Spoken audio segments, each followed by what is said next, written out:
Welcome back to another episode of the Coaster101 podcast. I'm Shane Joseph, joined this week by John. How you doing, John? Hey, Shane, I'm doing good. How about you?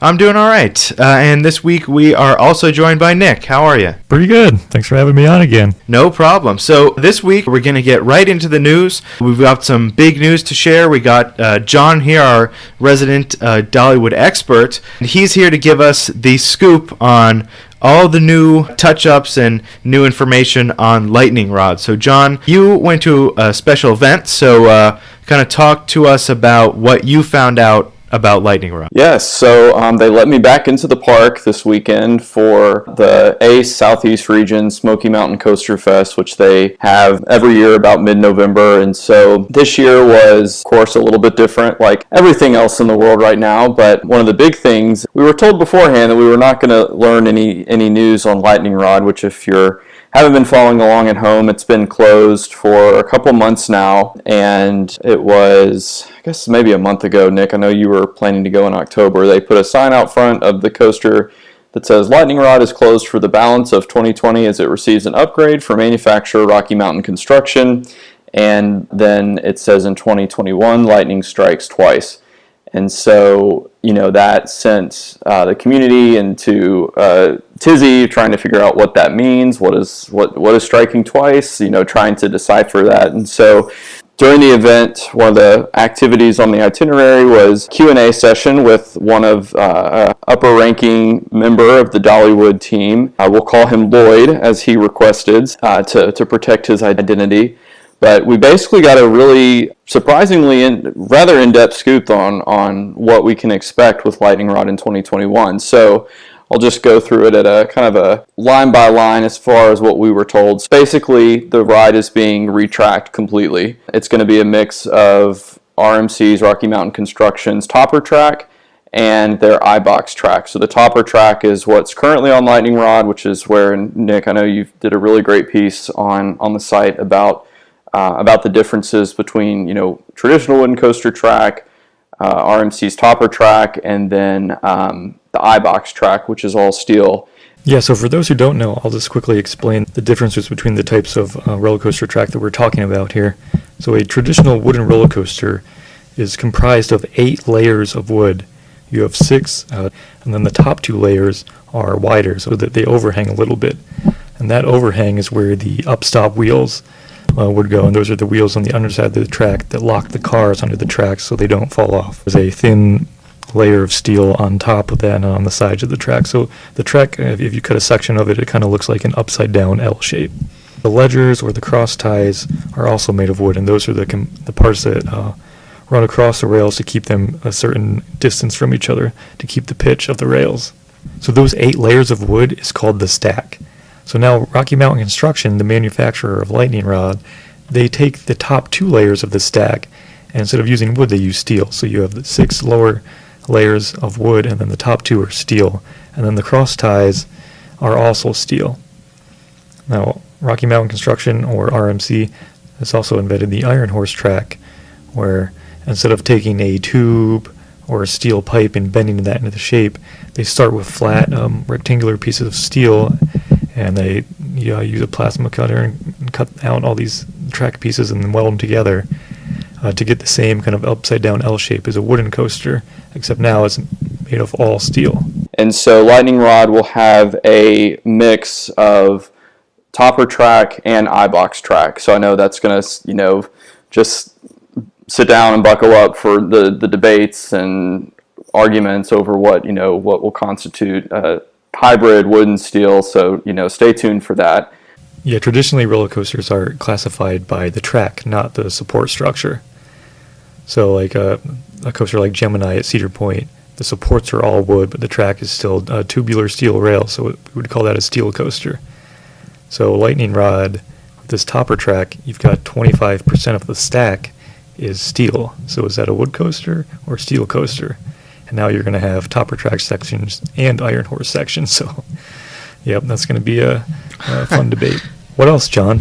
So that's being done. They are hoping to have it done by opening day of 2021, which typically in years past, Dollywood usually opens for spring break, which is like mid-March. The guys at RMC have already been down to the park. They've started working on it. Again, it's going to be a full retracking.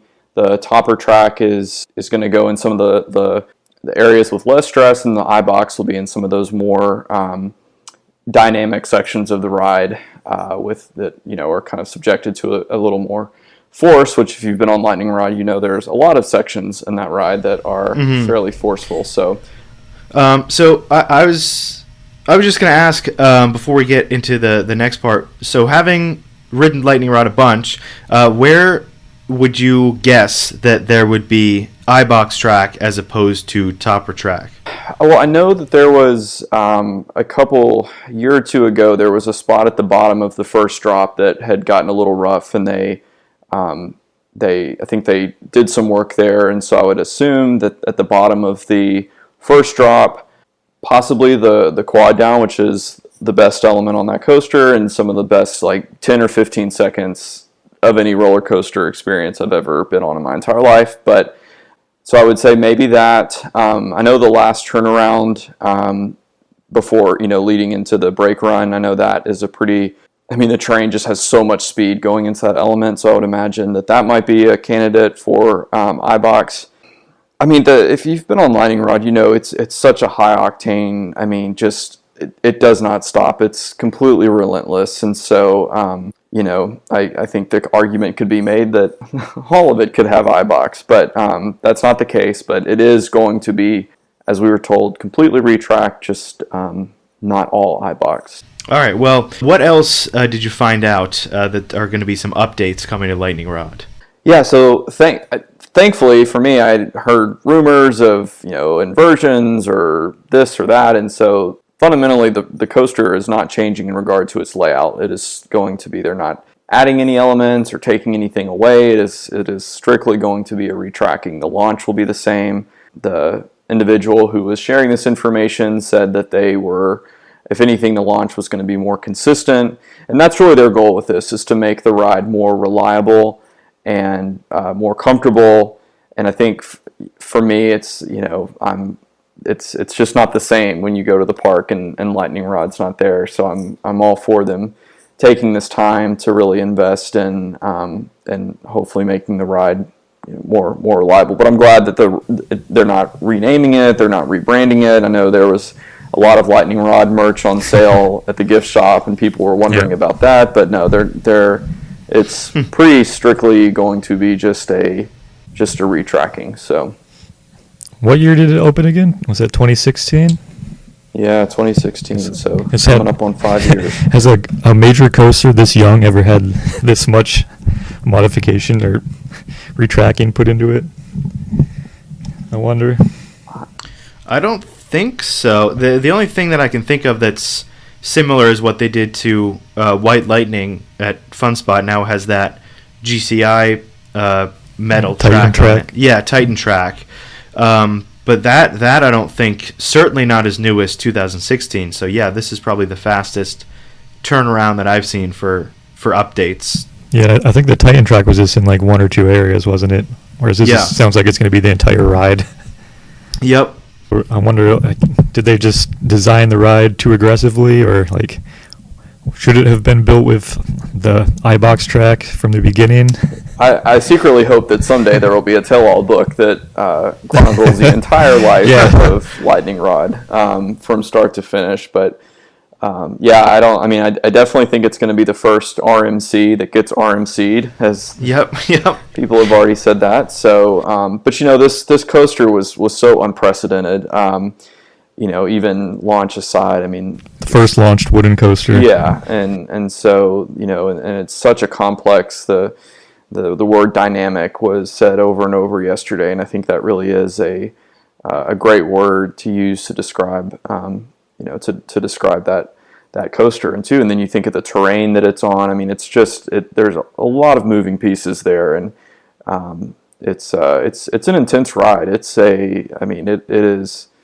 I think people are always a little surprised when I tell them my favorite wooden coaster in the world is at Dollywood, but it's if you've it's a beast, and I'm just excited. I hope that it won't be in the future where you go and you're like, well, I hope it's open today. And, Yeah. I'm lucky in that I'm only a few hours away, but for people who, come from all over the country to ride it, it's a big...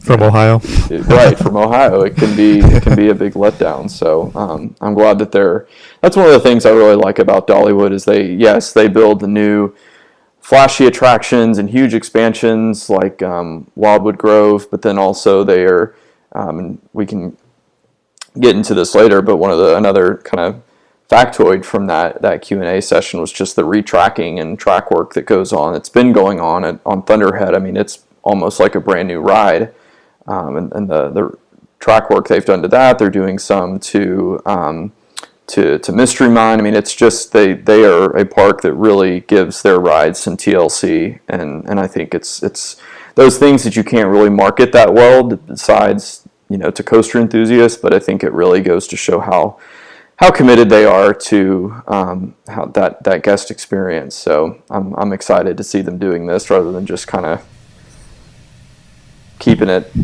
propped up and right. It's great to see them taking the initiative to fix it. Yeah. Make it better. Some parks wouldn't do that. So speaking of Dollywood as a whole, both of you have had experiences at Dollywood recently.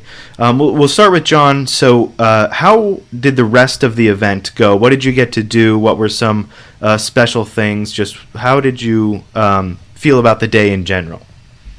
Yeah, it was great. The weather was perfect. I mean, this mid-November is always a toss-up. I've been when it's been very mild and when it's been very cold. So the weather was great. This year we got to park in the preferred parking lot, which it doesn't take a lot to please me, but not having to walk as far or take the tram to the front entrance, that alone was worth the price of admission.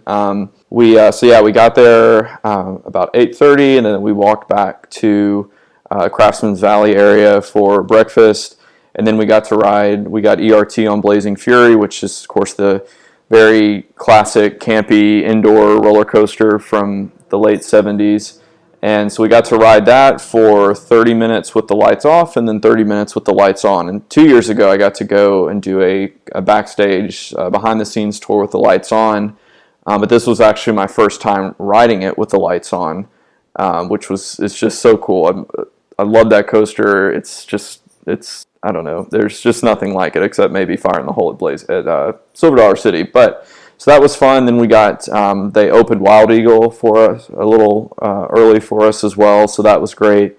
And then after that, we pretty much had free time until that afternoon. We had the Q&A session, which was great. Had a lot of great questions, and the resident Dollywood expert who was there, is just full of insight and information and trivia, so that was really enjoyable. And then the personal highlight of the day, I think, was the free cinnamon bread social outside of Thunderhead, and I tweeted, I'm usually fairly restrained when it comes to cinnamon bread, like I know when to stop, but I said, this is 2020, there are no rules, there are no limits, and I ate an entire loaf of cinnamon bread, and I have no regrets, and I will cherish that moment for the rest of my life. And so then I walked around the park once, because after that was Thunderhead, ERT, an hour of that, so I wanted to make sure that I was all ready to go for that. Oh, we had the fireworks as well. Since this year there's no parade, and I should say this is during their Smoky Mountain Christmas event, which started last weekend, and so this year they're having a nightly fireworks show on the weekend. So we got to see that, and then got an hour with Thunderhead all to ourselves. So very fun day. Considering everything, all the craziness of this year, it was great to kind of have that some semblance of normalcy in this event. That's always a really great time. Well, that's awesome. Thanks for sharing that. Nick, you also went to Dollywood fairly recently. Yep. How did your experience go?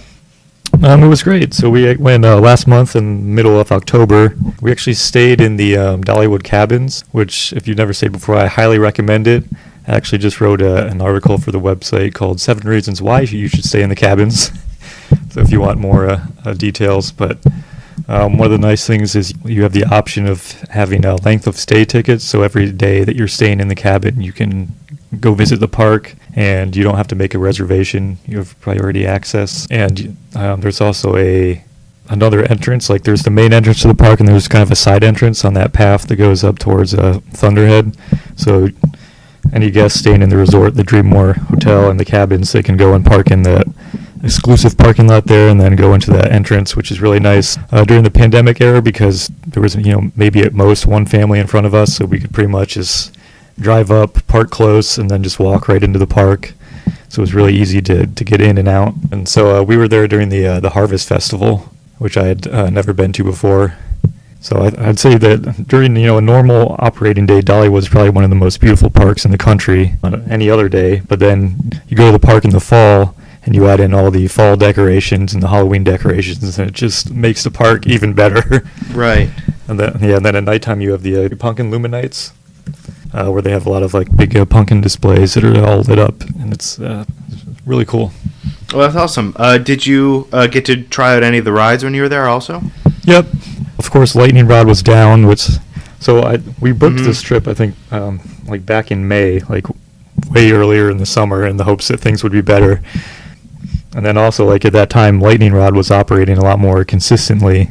And then I think in August it closed for a little bit, and then I think September was when they said it was going to be down for the rest of the year. So it was really disappointing, but like I think it's better that we knew in advance that we weren't going to get to ride it, rather than going there and having it like close in your face. Yeah. And I guess it kind of made the trip a little less stressful, because we weren't like, are we going to get on it or not? Like we just knew like, oh no, it's not even an option. Yeah, it's not like you have to join a virtual queue every day at 10 a.m. and 2 p.m. not knowing if you're going to get on the ride or not. Right. You have that's a story for another day. If you want to read that story, go check out John's Disney article over on Coaster101. Well, speaking of reservations, one thing I did not expect was you needed one to ride the Dollywood Express, which is, in my opinion, one of the best train rides in a theme park in the country.